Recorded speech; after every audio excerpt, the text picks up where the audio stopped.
Good afternoon, everyone. Good afternoon, sir. I'm Juneric Navas Malina from BSN Trip 2B. And in continuation of the case study 2, which is the Cavite Mutiny of 1872, I am also tasked to report another primary source, which is excerpts from the official report of Governor Izquierdo on the Cavite Mutiny of 1872. So, as kanang ilang nang na-report, the meaning of Cavite Mutiny is also about revolt or rebellion. So, si Rafael Izquierdo is a Spanish soldier and also administrator, and during that time, he was also the Governor General of the Philippines from 1871 to 1873. So, report ni Rafael Izquierdo, but kani siya is from the Philippine History Book, which is documented by Gregorio Zaidi and Sonia Zaidi. Mag-asawa ni sila. A Filipino historian, author, and also a politician. So, according sa report ni Governor Izquierdo, it seems definite that the insurrection was motivated and prepared by the native clergy, by the mestizos and native lawyers, and by those known here as abogadillos. So, kani siya, insurrection is kaning rebellion lagi is kanang, according to him, kanang ang nagmotivate ani is ang katong mga native clergy, which is katong mga Filipino priests, sila Father Burgos, sila Father Zamora, and mga kanang professionals, mga mestizos sa native lawyers, mga professionals, mga lawyers, nga taga-diriya lang sa Pilipinas, known as abogadillos. So, the instigators to carry out their criminal project protested against the injustice of the government in not paying the provinces for their tobacco crop, and against the usury that some practice in documents that the finance department gives crop owners who have to sell them at a loss. They encouraged the rebellion by protesting what they called the injustice of having obliged the workers in the Cavite Arsenal to pay tribute starting January 1 and to render services from which they were formerly exempted.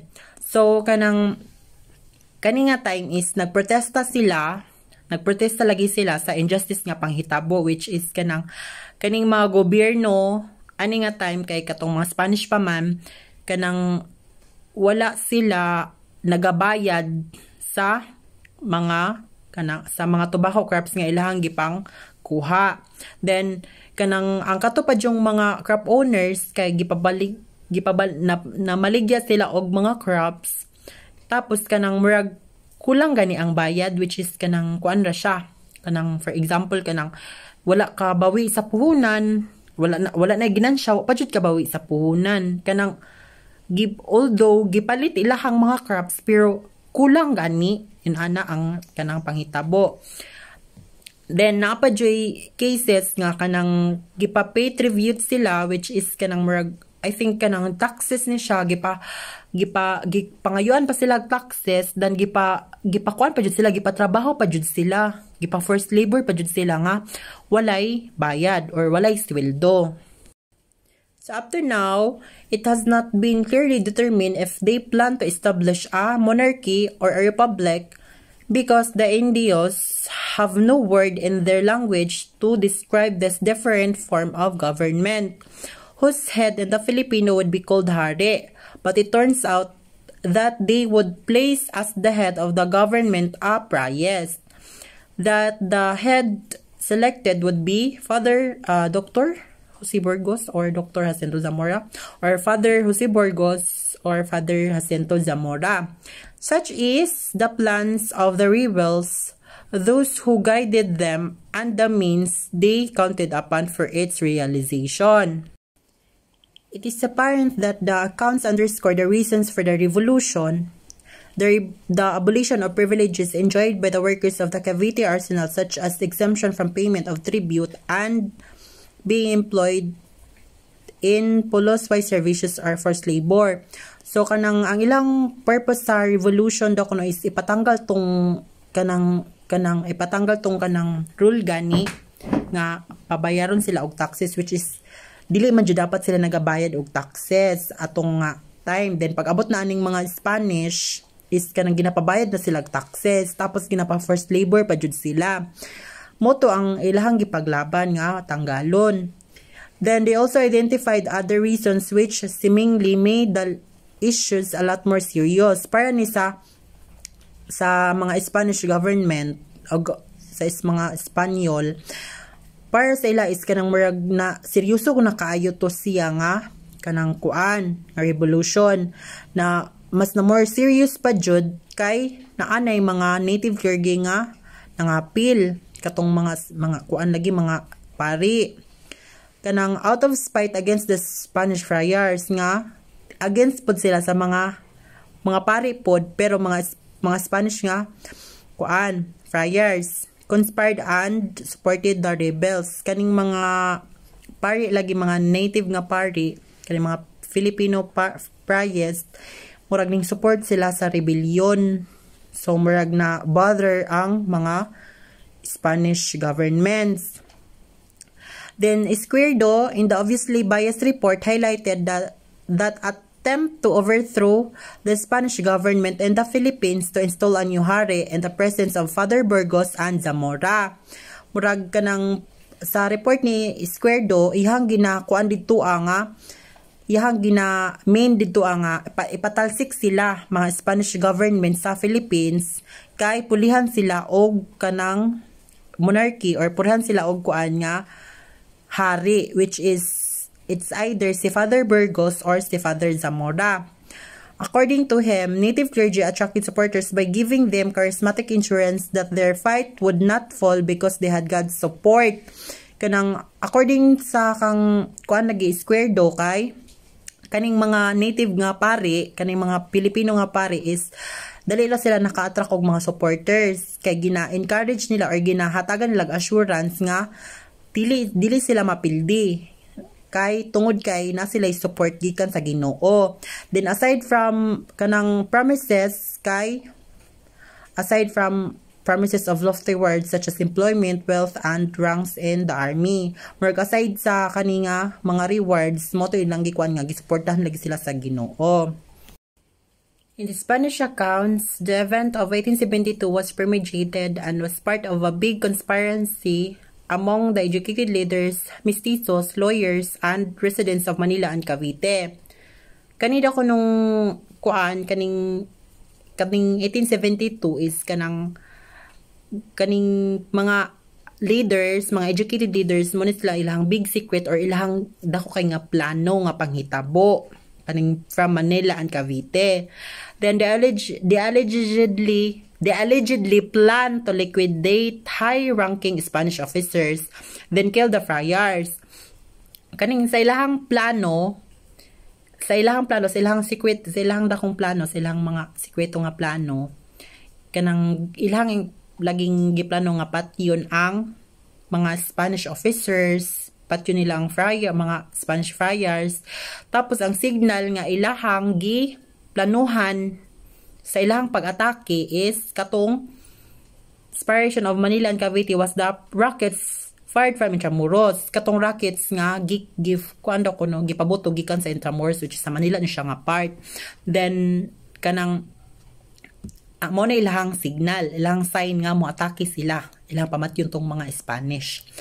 Kaning rockets is murag prepare ni siya fireworks pero murag mas kusog ni siya sa fireworks. Then isa ra iyang buto, isa ra iyang colors siguro sa pagbuto na.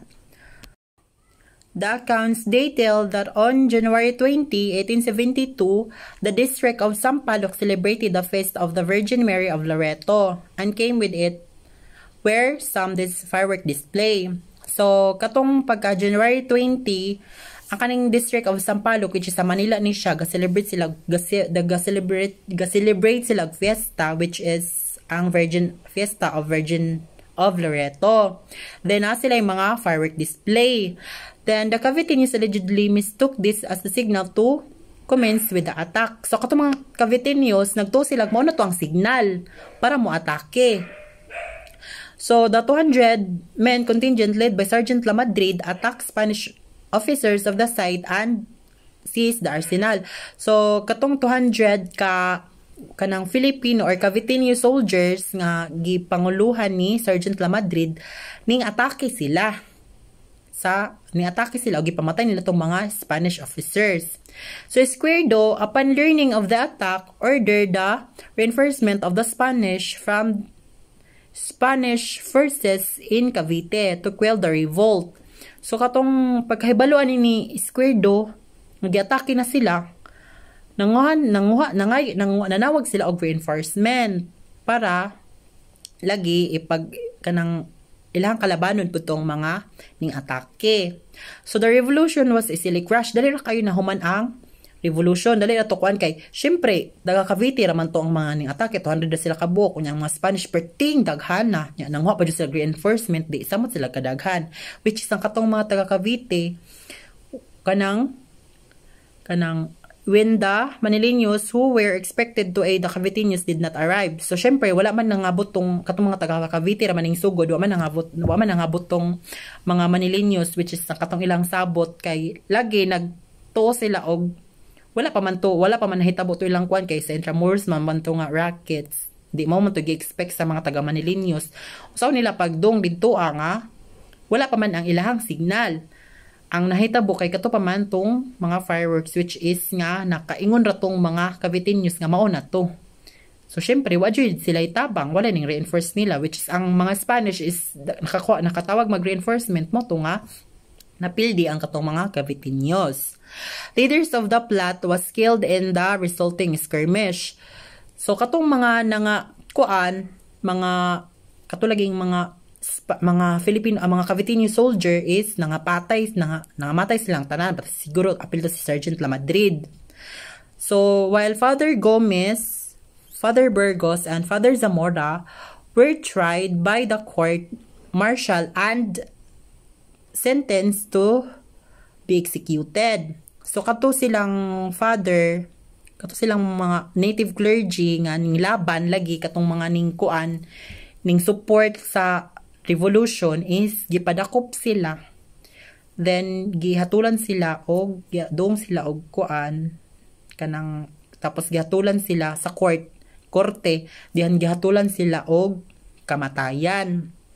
Tapos others who were implicated kani sila is katong mga kauban nila nga katong mga professionals gani, mga mestizos, lawyers, such as sila Joaquin Pardo de Tavera, Antonio Maria Regidor, si Pia Basa, and other Filipino lawyers were suspended from the practice of law, arrested, and sentenced to life imprisonment at the Mariano Island. Katong mga kaubanan nila nga katong mga kaubanan sa native clergy nga ning support sa mga revolution nga katong mga native lawyers, mga mestizos, kani sila is gitanggalan og lisensya.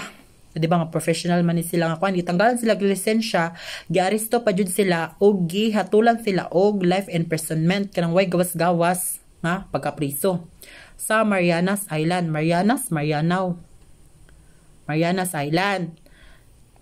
Izquierdo dissolved the native regiments of artillery and ordered the creation of the artillery force composed exclusively by the Peninsulares. On February 17, 1872, the Gomburza were executed to serve as the threat to Filipino never to attempt to fight the Spaniards again. So katong February 17, 1872, moto gipatay na ang katong sila Father Gomez, Father Burgos, sila Father Zamora. Then kato siya is nagserve to siya as a threat sa mga Pilipino nga dili na motisting og kanang pakiglaban sa mga Spaniards. So that's the end of the report of Governor Izquierdo as a primary source of the Cavite Mutiny. So that would be all. Thank you.